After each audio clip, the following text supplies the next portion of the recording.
بسم اللہ الرحمن الرحیم۔ پروگرام مذاکرہ کے ساتھ محمد اصغر یزدانی ایک مرتبہ پھر آپ کی خدمت میں حاضر، اور آج جناب سیدہ کی عظمتوں کے حضور ہم بیٹھے ہوئے ہیں اور کوشش کر رہے ہیں جناب سیدہ کی عظمت کو بھی بیان کیا جائے اور جناب سیدہ کی سیرت کو بھی بیان کیا جائے۔ سرکار حضرت علی علیہ السلام اور جناب سیدہ کا تعلق بحثیت میاں بیوی کیا تھا، اس پہ علماء نے گفتگو فرمائی۔ میں جناب قبلہ نجم الحسن صاحب آپ سے درخواست کروں گا کہ جناب سیدہ بحثیت ماں کیا فرمائیں گے؟ بسم اللہ الرحمن الرحیم۔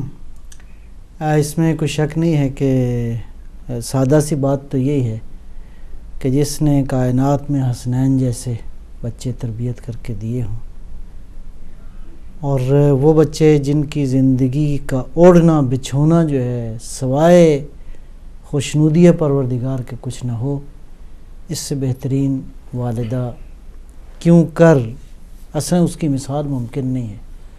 میں کہتا ہوں کہ جو ظاہراً سمجھ میں آتا ہے تاریخ کے واقعات کو دیکھتے ہوئے کہ جناب سیدہ سلام اللہ علیہ نے اعلیٰ انسانی اوصاف اپنے بچوں کو پہلے دن ہی سے سکھائے ہیں، بلکہ اگر دیکھا جائے احادیث اور روایات اور قرآن کی آیات کو، تو وہ جو زوجیت کے رشتے کو جن زاویوں سے قرآن کریم نے بیان کیا ہے پہلے مرحلے میں، تو وہ مکمل ہے امام علی علیہ السلام میں اور جناب سیدہ سلام اللہ علیہ۔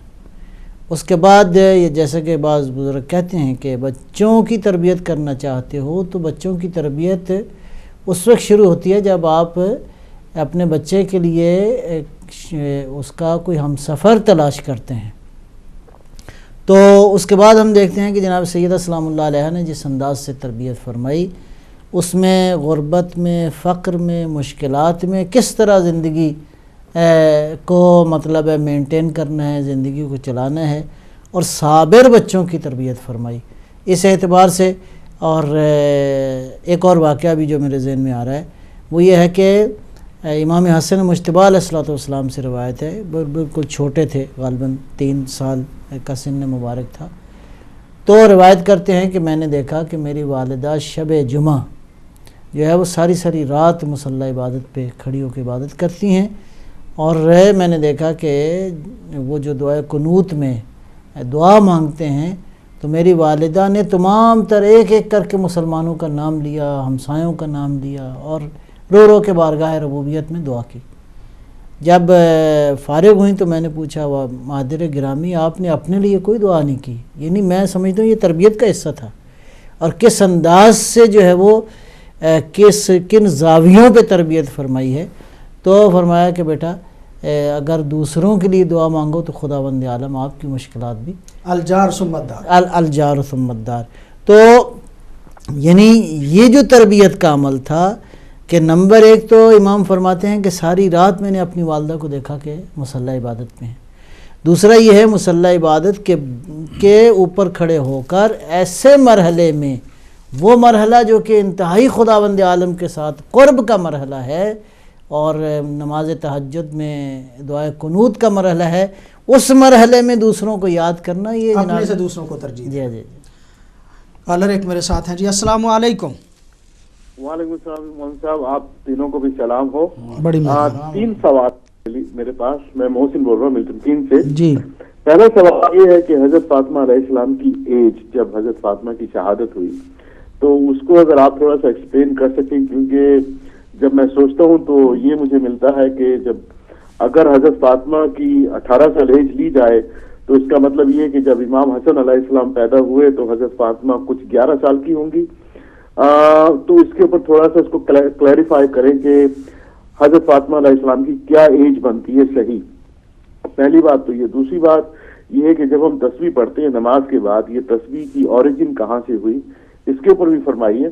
اور تیسری بات یہ، آپ نے ابھی فرمایا تھا آپ کے کولیگز نے کہ حضرت فاطمہ اور حضرت علی علیہ السلام کے درمیان نعوذ باللہ اختلاف ہوا، تو اگر حضرت فاطمہ اور حضرت علی کے درمیان میں اختلاف کسی چیز کا ہو تو پھر یہ آپ اسیم نہیں کر سکتے کہ حضرت کہ محمد صلی اللہ علیہ وسلم نے تربیت کرنے میں کوئی نعوذ باللہ کمی چھوڑ دی ہو دونوں کی، کیونکہ تربیت حضرت علی کی اور حضرت فاطمہ کی تو حضور نے کی تھی، تو اس کے اوپر تھوڑا فرمائیے. شکریہ سر، خدا حافظ. بڑی نوازش.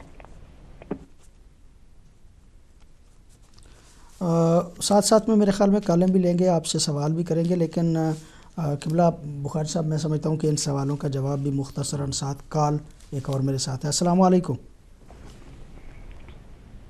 السلام علیکم. علیکم السلام ورحمۃ اللہ. میں محمد علی لندن سے بول رہا ہوں. مولانا صاحب بڑے آپ کا پروگرام دیکھ رہا ہوں. جی شکریہ. تو کچھ سوال ہیں میرے. جی جی فرمائیے. تو پلیز اگر اس کا کوئی جواب ہو تو مجھے دے دیں.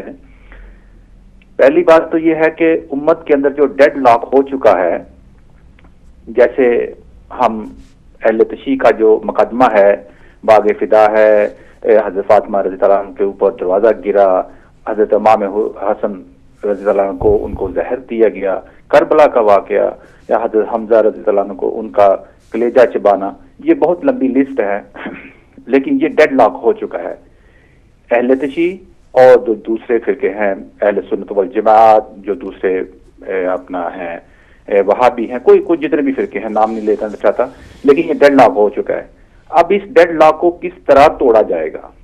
نمبر 1 میرے مطابق تو یہی ہے کہ جو نبی پاک صلی اللہ علیہ وآلہ وسلم سے جو سداد ہیں، جو اس وقت موجود ہیں، جو ان سے نسبت رکھتے ہیں، ان کے اندر اگر وہ سداد، اگر ساری پوری امت مل کے ان کو فرنٹ لائن پہ رکھیں، ان سداد کے اندر یہ کوالٹی ہونی چاہیے کہ وہ قرآن اور حدیث کے اوپر، فقہ کے اوپر ان کا پورا عبور حاصل ہو، اور دوسری بات یہ ہو کہ ان کا پورا سائنس کے اوپر ان کو عبور حاصل ہو. یہ جو ہمارے سادات کا جو گروپ ہوگا، ان کے لیے 3 جگہ ہیں. یا تو یہ مکہ کے اندر بیٹھیں، یا مدینہ کے اندر، نہیں تو کربلا کے اندر. امت ان کے پیچھے ہوگی، اور اس کے بعد یہ سادات جو ہیں اور دوسری امت کے جو لوگ ہیں، ان کے ساتھ مل کے جو امت کے اندر یہ جو ڈیڈ لاک ہے، اس کو توڑیں گے، کیونکہ علماء دین نہیں توڑ سکے اس کو. بڑی نوازش، بڑی مہربانی محمد علی صاحب. تو آپ کا یہ سوال ہم تک پہنچ گیا، انشاءاللہ اس پہ بات کرتے ہیں علماء سے. قبلہ بخاری صاحب، محسن صاحب نے کال کی، 3 سوال تھے ان کے، مختصراً ہی جواب دیجئے گا. حضرت فاطمہ کی شہادت کے وقت آپ کی عمر مبارکہ آپ نے بیان فرمائی پہلے بھی، دوبارہ ان کی خواہش ہے کہ اس کو بیان کیا جائے. جی، جو سوال کیا گیا ہے کہ جناب سیدہ کی عمر مبارک جو ہے وہ 18 سال. ایسا ہے کہ ہمارے برادران اہل سنت جو ہیں، ان کے ہاں جو تاریخ ملتی ہے وہ کہتے ہیں کہ 62 سے 5 سال پہلے دنیا میں تشریف لائی، اور ہمارے ہاں جو ہیں وہ ہے 62 سے 5 سال بعد. تو اسی سے 10 سال کا فرق ہو گیا ہے. لہٰذا جو برادران اہل سنت کے ہیں وہ 28 سال ہے عمر بنتی ہے، تو ہمارے ہاں جو 18 سال ہے. چونکہ ہمارے جو بیشتر روایتیں اور تاریخ ہے وہ یہی ہے، اور اسی سے پھر وہ آگے طے ہو گیا جو شریعت میں کہ 9 سال کی لڑکی بالغ ہے، اور اس پر آ جاتے ہیں سارے احکامات خداوندی. آج بھی 9 سال کی ہی ہاں جی. بالغ ہے. لیکن اگرچہ بعض فقہا پھر بھی کہتے ہیں کہ بھئی یہ بلوغ جو ہے نا، بعض دفعہ ایسا ہوتا ہے کہ وہ جسمانی طور پر بالغ بچی نہیں ہوتی، تو پھر ان ملکوں میں دیکھا جائے گا کب اس کو. ابھی 13 سال کا فتویٰ بھی. ہاں جی وہ ہے. لیکن جناب فاطمہ زہرا کا چونکہ استثنائی معاملہ ہے، وہ اس لیے کہ کہا گیا ہے کہ بی بی فاطمہ زہرا جو ہیں وہ اس طرح سے گرو کرتی تھیں جس طرح سے مثلا ایک بچہ 1 مہینے میں گرو کرتا ہے، وہ 1 دن میں گرو کرتی تھی. اور پھر آپ یہ بھی دیکھیں کہ ان کا لقب بطول ہے. بطول کا مطلب یہ ہوتا ہے کہ وہ بی بی، وہ خاتون جس کو نسوانی جو ہیں وہ جو ہے نا، مثلا یہی ماہواری اور یہ چیزیں، اس طرح حضرت مریم کا بھی لقب بطول ہے اور ان کا بھی لقب بطول ہے، یعنی ان کا نقص عبادت نہیں ہوتا. اس لیے جناب فاطمہ زہرا کبھی بھی ان کی عبادت میں خلل نہیں آیا.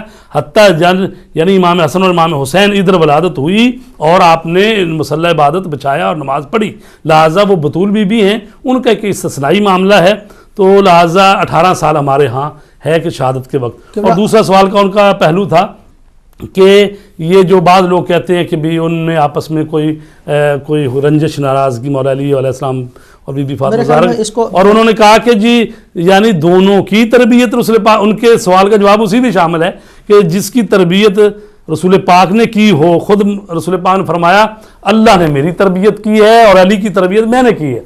تو اس طرح سے بات ہو گئی. اور پھر یہ ہے کہ جناب فاطمہ الزہرا تو حضرت رسول پاک نے ان کی بیٹی تربیت کی، لہٰذا جو پروردہ رسول پاک ہوں وہ رسول پاک کی امیدوں پر کما حق کو پورا اترتے ہیں. السلام علیکم. السلام علیکم. وعلیکم السلام. جی فرمائیے، کون کہاں سے؟ جی ہاں میں مسز زیزی بات کر رہی ہوں. کیا میں تھوڑا سا ٹاپک سے ہٹ کے کچھ پوچھ سکتی ہوں؟ جی فرمائیے. ہاں، ایک تو میں نے یہ پوچھنا تھا کہ اگر ایک شخص دیکھ رہا ہے کہ اس کا باپ ظالم ہے، جابر ہے، تو وہ اس کو کس طرح امر بالمعروف نہی عن المنکر کرے؟ کیونکہ میں نے پڑھا تھا کہ یہ عباسی خلیفہ متوکل کو اس کے بیٹے نے قتل کروا دیا تھا. تو دوسرا میرا سوال یہ کرنا ہے کہ وہ لوگ جو حرام مال کھائے ہوئے ہوتے ہیں، جن کے پیٹ میں حرام مال ہوتا ہے، کہتے ہیں ان کو ہدایت نہیں ہوتی، تو پھر ایسے شخص کے ساتھ امر بالمعروف اور نہی عن المنکر کس طرح کرے؟ شکریہ.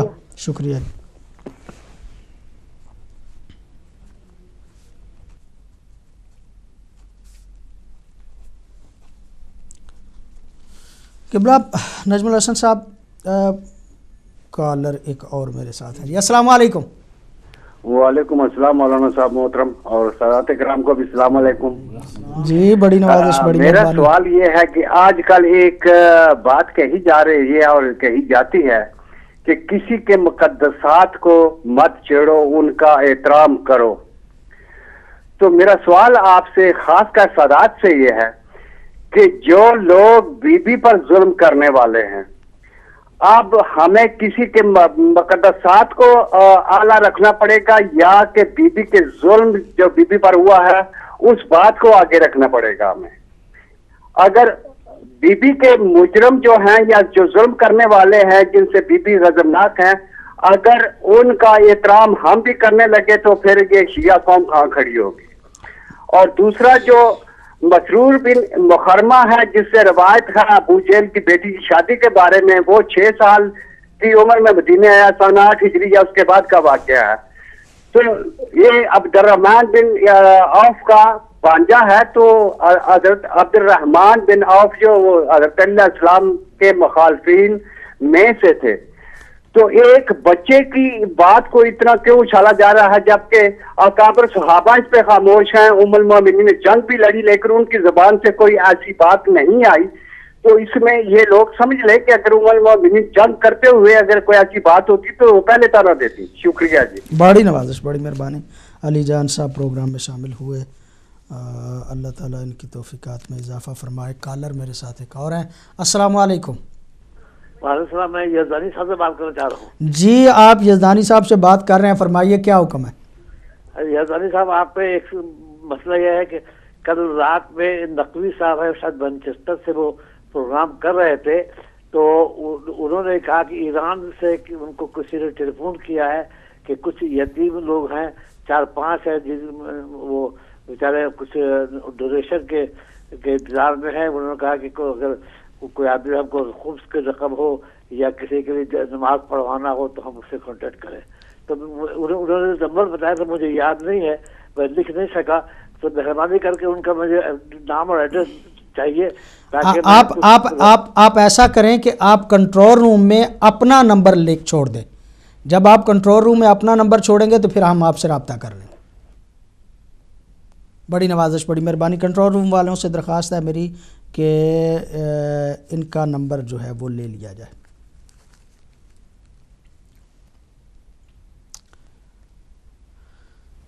تسبیح جناب سیدہ سلام اللہ علیہ کی ابتدا کیسے ہوئی؟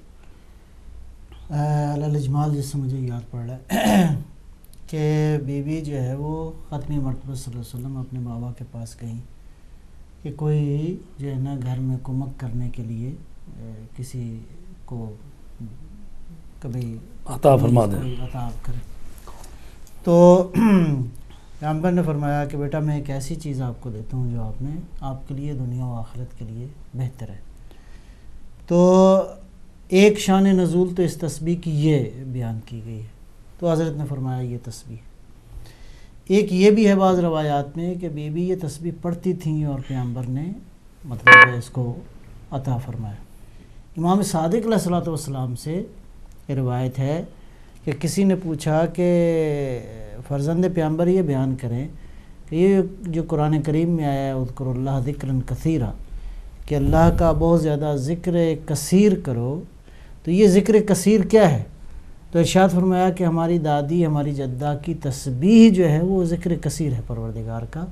میں سمجھتا ہوں کہ اللہ جانے اس تسبیح کی حقیقی معنویت کیا ہے، اس کی ملکوتی شکل کیا ہے، وہ تو ہمیں خبر نہیں، لیکن وہ تسبیح جو کہ سیدہ سلام اللہ علیہا کی زبان مبارک سے نکلی ہو پروردگار کی تعریف میں، اور امام باقر علیہ السلام سے روایت ہے کہ اگر پیغمبر کے علم میں اس سے زیادہ بہتر کوئی چیز ہوتی تو وہ اپنی بیٹی کو عطا فرماتے۔ بڑی نوازش کالر میرے ساتھ ہیں جی۔ السلام علیکم۔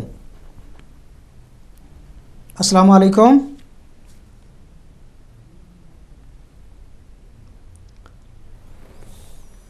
ہلو،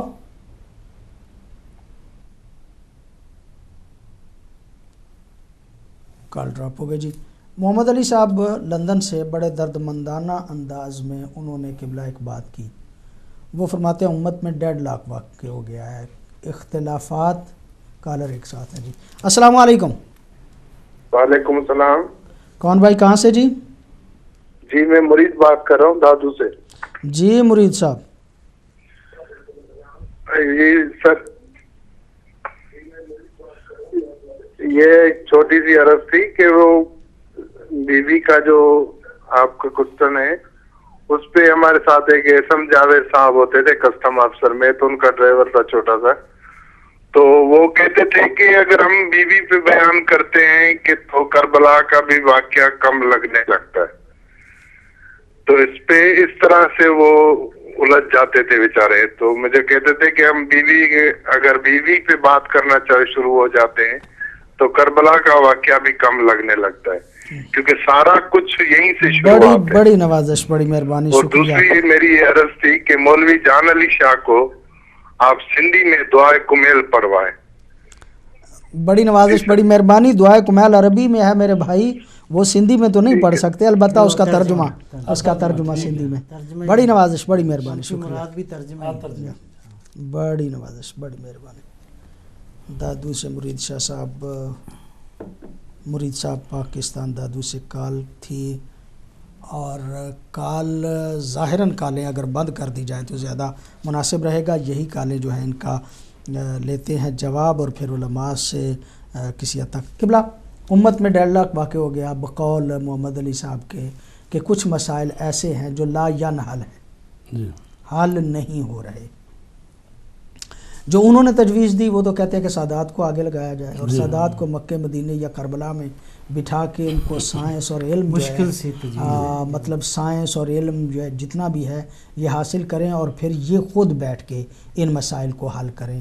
کیا میں سمجھتا ہوں کہ محمد علی صاحب نے صاحب مطالعہ آدمی ہیں، پڑھتے ہیں، تو میں ان کی خدمت میں عرض کروں کہ یہ ڈیڈ لاک رسول پاک کی وفات کے فوراً بعد پیدا ہو گیا تھا، یہ کوئی آج کا پیدا نہیں ہوا ہے، چونکہ اس ڈیڈ لاک کے پیدا کرنے میں وہ صدر اول کے ہی صدر اسلام میں جو بزرگان تھے انہوں نے یہ ڈیڈ لاک پیدا کیا، چونکہ رسول پاک نے فرمایا تھا من کنت مولا فہذا علی مولا، میں جس کا پیدا ہو گیا اب اس کا حل کیا؟ نہیں، میں ذرا چونکہ وہ ابھی سے سمجھ رہے ہیں نا، میں کہتا ہوں کہ جب تک پس منظر تھوڑا سا بیان نہ ہو ایک مجھے جملہ کہنے دیں۔ ایسا ہے کہ جناب یہ چونکہ ڈیڈ لاک امامت کو نہ ماننے کی وجہ سے پیدا ہوا، یعنی رسول پاک کے بعد کس کے ہاتھ میں امت اسلامی کی قیادت ہو، اس پر ڈیڈ لاک پیدا ہو گیا، ٹھیک ہے جی۔ تو امامت جو کہ حضرت علی علیہ السلام کا حق تھا وہ نہیں دی گئی، تو اس وقت یہ سلسلہ ہوا، لیکن اس کے باوجود مولا علی علیہ السلام نے 25 سال تعاون کیا اور صبر کیا اسلام کے مفاد میں کہ اصل اسلام بچنا چاہیے، آگے بڑھنا چاہیے، تو لہٰذا انہوں نے اپنی ذات پر تحمل کر لیا اور اس کو آگے بڑھایا۔ اس کے بعد چونکہ بنی امیہ آ گئے، انہوں نے 132 ہجری تک حکومت کی، انہوں نے اسلام کا ستیہ ناش کر دیا، اور انہوں نے اسی ڈیڈ لاک کو استعمال کرتے ہوئے یعنی مزید تالے اس پر چڑھا دیے، اور اس کے بعد یہ جو 500 سال حکومت آئی بنی عباس کی وہ 656 ہجری تک چلی، 132 ہجری سے لے کر 500 سال جو ہیں یہ آگے بنی عباس کے لوگ، انہوں نے کہا جی اہل بیت بھی ہم ہیں، سادات بھی ہم ہیں، ہم ہی ہر چیز ہیں، تو لہٰذا جو اصل وارث تھے ان کو ایک کنار کر دیا گیا۔ تو لہٰذا ڈیڈ لاک اسی وقت ختم ہوگا جب پوری امت پھر اپنے گناہوں کی توبہ کر کے امامت کے دروازے پر جھکے گی۔ یہ چھوٹے موٹے سادات کی بات نہیں ہے، اس ڈیڈ لاک کو وہی ختم کر سکتا ہے جو اللہ کی طرف سے منتخب ہو، رسول کی طرف سے اس کا اعلان ہوا ہو، اور ابھی امام مہدی علیہ الصلوۃ والسلام کا دور ہے، انہی کی بارگاہ میں پہنچنا ہے، اور انہی کے جو نائبین ہیں وہ چاہے سید ہوں چاہے غیر سید ہوں، جو وقت کے مجتہد ہیں، وہی نظام اور سسٹم قوم اپنائے گی۔ امت کے لیے سب سے بڑا ڈیڈ لاک یہی ہے کہ قیادت ان کے پاس ہے نہیں، یہ آج سے نہیں شروع ہوا، اس وقت سے شروع ہوا، تو لہٰذا اس کو اسی وقت ختم ہو سکتا۔ قبلہ بخاری صاحب آپ کی رائے بہت فائق، لیکن جو محمد علی صاحب تھے ان کی بھی رائے آپ ہی سے ملتی جلتی تھی۔ وہ اپنے علم اور مطالعے کے اعتبار سے وارثان دین وہ سمجھتے ہیں سادات کو، سادات، یہی ایک عام سا مطلب مسئلہ ہے جو سادہ زبان میں وہ سمجھتے ہیں کہ سادات کے دروازے پہ جھکا جائے، اور سادات جو ہیں وہ مل بیٹھ کے پچھلے واقعات جو ہو چکے وہ ہو چکے، اب اس کو حل کیا جائے کہ اس میں جو ہے وہ صحیح کون تھا اور غلط کون تھا۔ وہ اب بھی یہ کام آپ ہی کے ذمہ کرنا چاہتے ہیں، سادات ہی کے ذمہ کرنا چاہتے ہیں۔ کروں گا مشکل اگر صاحب وہ تو اللہ کی طرف سے کام ذمہ ہو چکا ہوا ہے، جو بھٹکے ہوئے ہیں ان کو چاہیے کہ آ جائیں۔ میں عرض کروں گا وہ یہ پریکٹیکلی وہ بھی جانتے ہیں، اور یہ ممکن نہیں ہے۔ سادات ماشاءاللہ اس وقت کتنی تعداد میں ہیں اور کتنے مطلب ان کے خیالات ہیں۔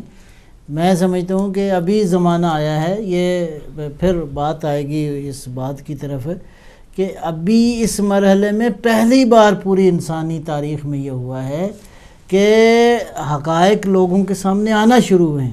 اہل بیت علیہ السلام کی تعلیمات ابھی لوگوں کو علم ہونا شروع ہوئی ہے، ورنہ تو ایک ہی موقف کی حکومت تھی، ایک ہی پوائنٹ آف ویو جو ہے وہ اس کی حکمرانی تھی، وہ بنو عباس کے زمانے میں یا اس سے پہلے والے زمانے میں، تو وہ ایک ہی نقطہ نظر تھا۔ اہل بیت کی باتیں تو ابھی یہ ہدایت ٹی وی ہوا اور اس سے پہلے امام خمینی کے انقلاب نے یہ باتیں ساری کھولنا شروع کی کہ نہیں، اہل بیت کا بھی نقطہ نظر ہے، ان کی بھی تعلیمات ہیں، ان کی بھی احادیث ہیں، ان کی بھی سیرت طیبہ ہے، اور وہ ان کی شخصیت کیا ہے۔ میں یہ سمجھتا ہوں کہ ہمیں ضرورت ہے کہ اس کم از کم اس ٹی وی کے ذریعے سے لوگوں تک اہل بیت علیہ السلام کی سیرت کی عظمت وہ بیان کریں۔ انشاءاللہ آہستہ آہستہ وہ راستہ وہی ہے جو کہ قبلہ نے انشاءاللہ۔ باپ ظالم ہو تو اس کو امر بالمعروف کیسے کرنا چاہیے؟ مجھے واقعہ کی یاد آ گیا، آیت اللہ مظاہری نے کہیں اپنے درس کے درمیان بیان کیا امر، وہ بھارت میں مختصراً صرف اشارہ کروں گا۔ ماں باپ کے حوالے سے جو احادیث و روایات ہیں وہ یہی ہیں کہ آپ توہین کا پہلو جو ہے وہ وہاں پہ ممکن نہیں ہے، لیکن امر بالمعروف کے جو درجے ہیں ان درجوں کے اعتبار سے اگر کہیں ممکن ہو، آپ سمجھتے ہیں کہ امر بالمعروف کریں گے اور اس کا کوئی نتیجہ نکلے گا تو کریں، ورنہ اذا مروا باللغو مروا کراما۔ قبلہ مال حرام کھاتے ہیں لوگ، اس حرام مال کے کھانے کی وجہ سے لوگوں میں تبلیغ کا اثر کم ہو جاتا ہے، ان پہ امر بالمعروف اور نہی عن المنکر جب کیا بھی جائے تو اس کے اثرات بہت کم ہو جاتے ہیں۔ حرام کھانے والے شخص کو امر بالمعروف اور نہی عن المنکر کیسے کیا جائے؟ مسز رضوی کا سوال ہے۔ جیسے کہ پہلے تو ان کا استبرا کروایا جائے، جیسے ہوتا ہے نا جی مرغی گند کھاتی ہے یا بکری یا وہ شتر، تو کچھ دن ان کو باندھ کر جو ہے وہ رزق جو ان کا ہے صحیح سالم وہ کھلایا جائے اور ان کو ان سے چھڑایا جائے، تو تب جا کے وہ حلال ہوتا ہے۔ تو اسی طرح جن کے کیا کہتے ہیں شکموں میں حرام ہوتا ہے، جب مولا امام حسین علیہ السلام کربلا میں ان کو حجت پوری کر رہے تھے اور خطبہ دے رہے تھے تو لوگ سن نہیں رہے تھے ان کی بات، اپنے ڈھول مکے بجا رہے تھے اور تماشے، اور وہ جنگ کی بھی ابھی تھوڑی دیر بعد ہم فتح کر لیں گے۔ تو مولا نے فرمایا تمہارے شکموں میں حرام ہے جس کی وجہ سے تم میری بات سن نہیں رہے اور اثر نہیں ہو رہا، چونکہ بعض قبیلوں کے سرداروں نے اور تھیلیاں لی اور رشوتیں لی اور یہ، تو لہٰذا جب تک ان چیزوں سے کنارہ گیری نہ کی جائے جو کہ شریعت نے منع کی ہیں تو پھر ہی صحیح اثر ہو سکتا ہے۔ تو بہرحال واعظ و نصیحت ہوتی رہنا چاہیے اور ان سے یعنی رزق حلال بہت ضروری ہے. قبلہ نجم الحسن صاحب مرید صاحب نے پاکستان سے کال کی. انہوں نے کہا میری تو جاب جو ہے وہ بہت چھوٹی تھی. ہمارے ایک آفیسر تھے, ظاہراً سید لگتے ہیں وہ ان کے آفیسر, تو وہ جب کبھی بات ان سے ہوتی تھی تو وہ جناب سیدہ کے واقعات کو کربلا کے واقعات سے بھی زیادہ دردناک قرار دیا کرتے تھے بقول ان کے. اس میں کوئی شک نہیں کہ جناب سیدہ کے پہ جو مظالم ہوئے وہ انتہائی زیادہ ہیں. صبت علیہ مصائب لو انہا صبت اللہ لیام سرنا لیا لیا, بی بی کے اپنے فرمان. علی جان صاحب نے کال کی اور انہوں نے کہا میں ایک چھوٹی سی بات کر کے, آپ چونکہ وہ سوال بنیادی طور پہ آپ لوگوں سے ہے, سادات سے ہے.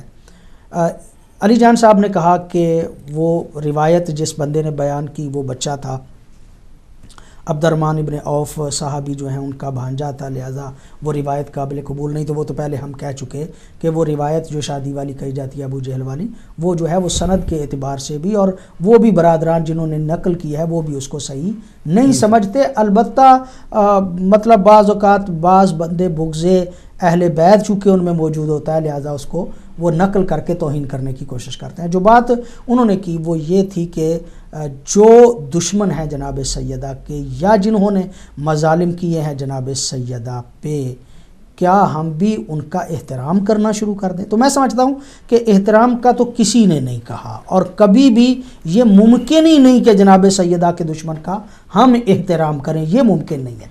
البتہ پاکستان کے حالات و واقعات اور دنیا پہ ملت اسلامیہ کی وحدت کا جو تقاضا ہے اس کی بنیاد پہ بسا اوقات میرے خیال میں یہ کہا جاتا ہے کہ ان مسائل کو چھیڑا نہ جائے, یا مطلب یہ کہ اس پہ تھوڑی سی خاموشی اختیار کی جائے, ورنہ یہ کہا جائے کہ ان کا احترام کرنا شروع کر دیا جائے. میرے خیال میں کوئی شیعہ ایسی بات نہیں کرتا. آپ کیا فرماتے ہیں؟ میں سمجھتا ہوں کہ لفظ جو ہے وہ اس کی طرف دیکھا جائے.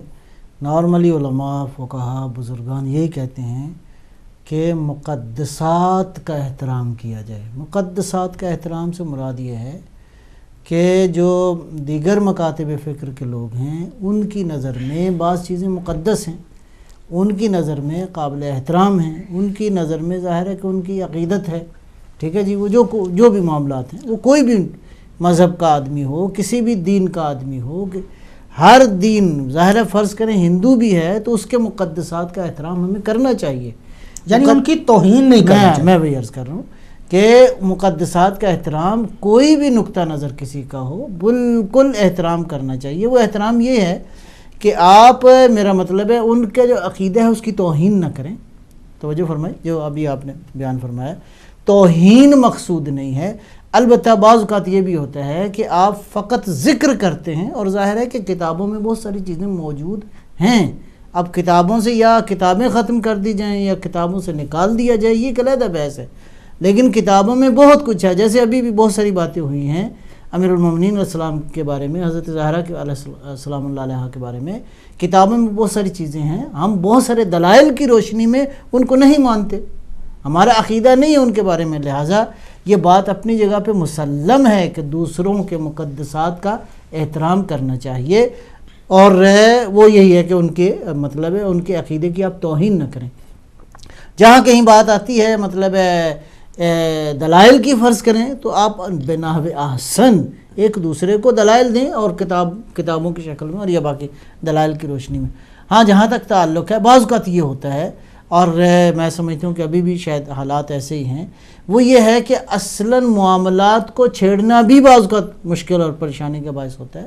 تو آپ نہ چھیڑیں. اگر مطلب واقع نہ کہ ہم کسی مسئلے کے چھیڑنے کی وجہ سے امت کے اندر فساد پیدا ہوتا ہے تو یہ دین ہرگز نہیں چاہتا, ورنہ علی علیہ الصلوۃ والسلام خاموشی اختیار نہ کرتے. علی جیسی ہستی کی خاموشی اختیار کرنا وہ یہی تھا, اسی لیے تھا تاکہ اس عظیم ترین مصلحت جو ہے وہ اس کو ہاتھ سے نہ کھویا جائے. کیونکہ سمجھتے تھے امیر المومنین کہ یہ دین کا وارث اصل میں ہوں, تو اس کا تحفظ کرنا بھی میری ہی ذمہ ہے. بہرحال دین اور اسلام اور امت کی حفاظت کے لیے مطلب اس طرح کے معاملات ہیں, اور یہ مقدسات کے احترام کا معنی یہی ہے کہ آپ ان کے عقیدے کی توہین نہ کریں. قبلہ جی بخیر ایسا ہے کہ اسی مقدسات کے سلسلے میں ہی کہ خود قرآن مجید میں فرمایا گیا ہے کہ مسلمانوں سے کہا گیا ہے کہ آپ ان کے خداؤں کو گالی گلوچ نہ کریں، ان کے بتوں کو اس طرح سے نہ کہیں، وہ بغیر سوچے سمجھے آپ لا کے اللہ تسبوا کو. الذین یدعون من دون اللہ، تو ظاہر ہے رد عمل کے طور پر یہ کہہ دیں گے بات. جو اللہ کے علاوہ کسی کو پکارتے ہیں ان کو بھی گالیاں نہ دو. جی تو لہٰذا یہ جو ہے نا جی مقدسات کا احترام، یہ مطلب یہی ہے کہ جب ایک باہمی معاشرے میں رہ رہے ہیں آپ، تو ان کے جو مقدسات ہیں ان کا احترام کرے کا مطلب ہے کہ ان کی توہین نہ کرے. وَإِلَّا اپنا اپنا نقطہ نظر تو ہوتا ہے. جیسے ابھی آپ نے دیکھا پاکستان میں وہ جو پارلیمانی کمیٹی کے پاس چلا گیا کون سا وزیر اعظم ہوگا، ٹھیک ہے، وہ بھی فیل ہو گئی. وہ اس پر کر رہی تھی اس کو ہونا چاہیے، اس کو ہونا چاہیے. جس طرح حضرت عمر نے کمیٹی بنائی تھی 6 بندوں کی کہ جناب آپس میں خلیفہ چن لو، ٹھیک ہے، تو اس میں اختلاف ہوئے کہ نہیں ہوئے. حضرت علی علیہ السلام نے فرمایا کہ میں کیا وہ پہلے والے سے کم تھا جو آپ تیسرے نمبر پر آ کے مجھے آپ نے اس میں رکھ دیا ہے. تو نہج البلاغہ میں یہ باتیں موجود ہیں. تو لہٰذا انہوں نے کہا جی ہم ان کی بیعت کریں گے. تو لہٰذا وہ جب چننا ہے تو جس طرح کمیٹی یہاں فیل ہوئی، پھر جو الیکشن کمیشن نے چنا. تو اسی طرح کی باتیں رسول پاک کے بعد ہوئی ہیں کہ امت کی کمانڈ کس کے پاس ہوگی. تو اب ظاہر ہے کہ اس میں بھی ایک علمی بحثیں ہیں کہ بھئی کس کا زیادہ حق تھا، کون زیادہ بافضیلت تھا، کون، یہ ساری چیزیں اپنی جگہ پہ ہے. لیکن کسی کی توہین کرنے کی ضرورت نہیں ہے. اور ہمارے جو برادران وہ کہتے ہیں جی ہم کیا کریں، دیکھیں ہمارے لیے اسوہ رسول حضرت علی سے بڑھ کر تو کوئی نہیں ہے، امام حسن حسین سے بڑھ کر کوئی نہیں ہے. تو انہوں نے جس طرح سے زندگی گزاری اور بتایا تو ہمیں بھی اسی طرح سے کرنا چاہیے. بڑی نوازش، بڑی مہربانی.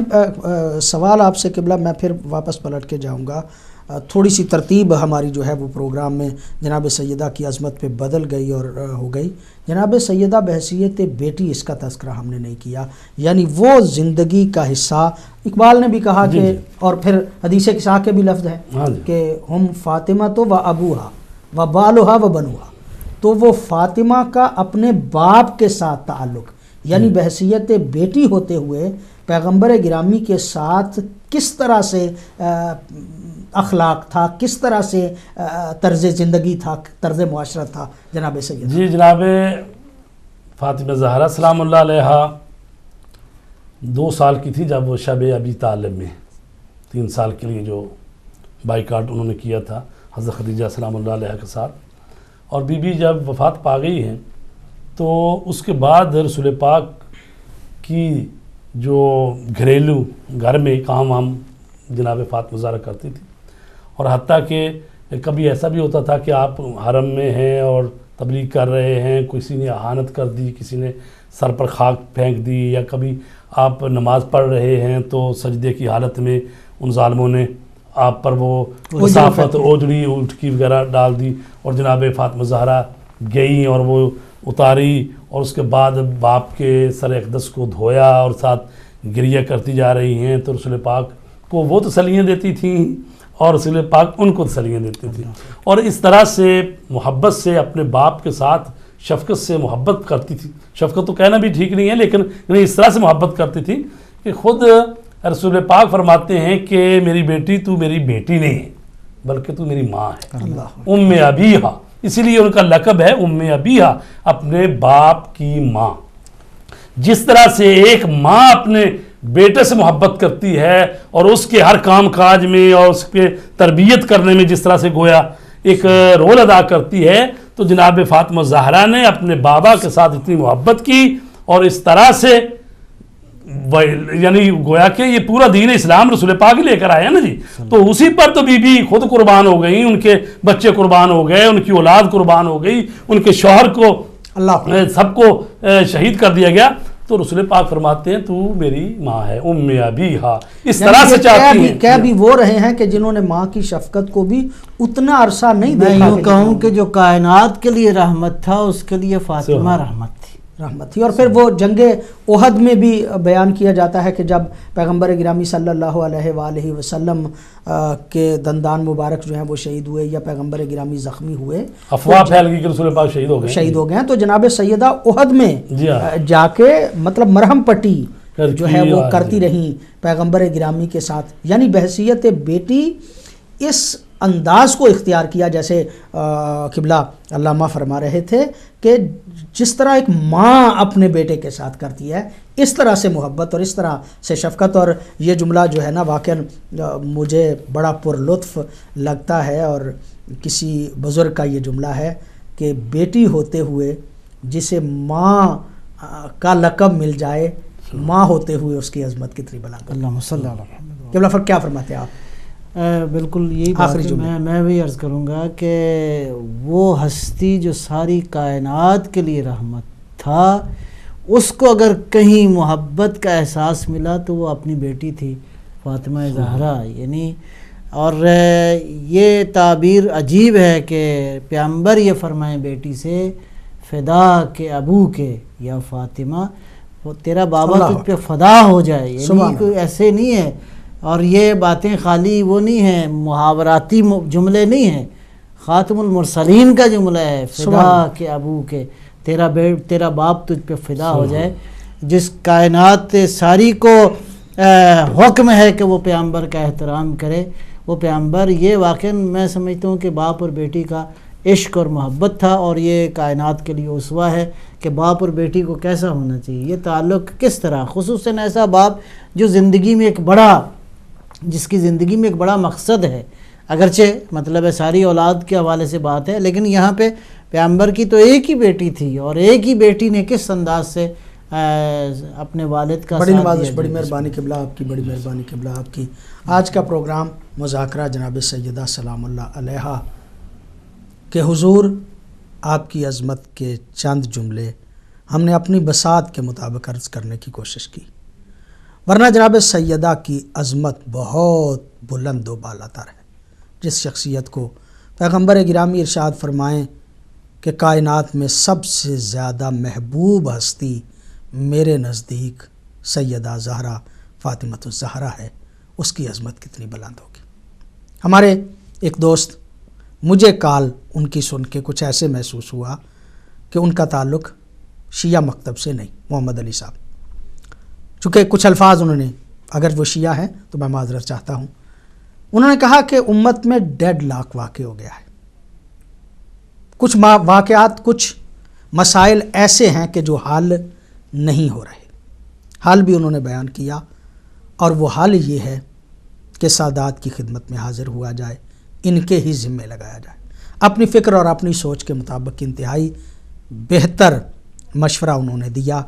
میں اسی مشورے کو تھوڑی سی تبدیلی کر کے اس طرح سے عرض کرنا چاہوں گا کہ اگر امت جناب سیدہ کی عظمت سے آگاہ ہو جائے، اگر جناب سیدہ کو اصل مان لیا جائے، اگر اس بات کو تسلیم کر لیا جائے کہ نبی کے بعد نبی کی یہ بیٹی ہر اعتبار سے عصمت کے درجے پہ فائز ہے، اگر یہ تسلیم کر لیا جائے کہ جناب سیدہ سے اشتباہ نہیں ہو سکتا، اگر یہ تسلیم کر لیا جائے کہ جناب سیدہ سے غلطی نہیں ہو سکتی، اگر یہ تسلیم کر لیا جائے کہ جناب سیدہ ہی بعد از نبی وہ مرکز ہیں کہ جن کے پاس نبی کی زندگی میں نبی سکون محسوس کیا کرتے تھے، اگر یہ تسلیم کر لیا جائے کہ سیدہ ہی وہ ہستی ہیں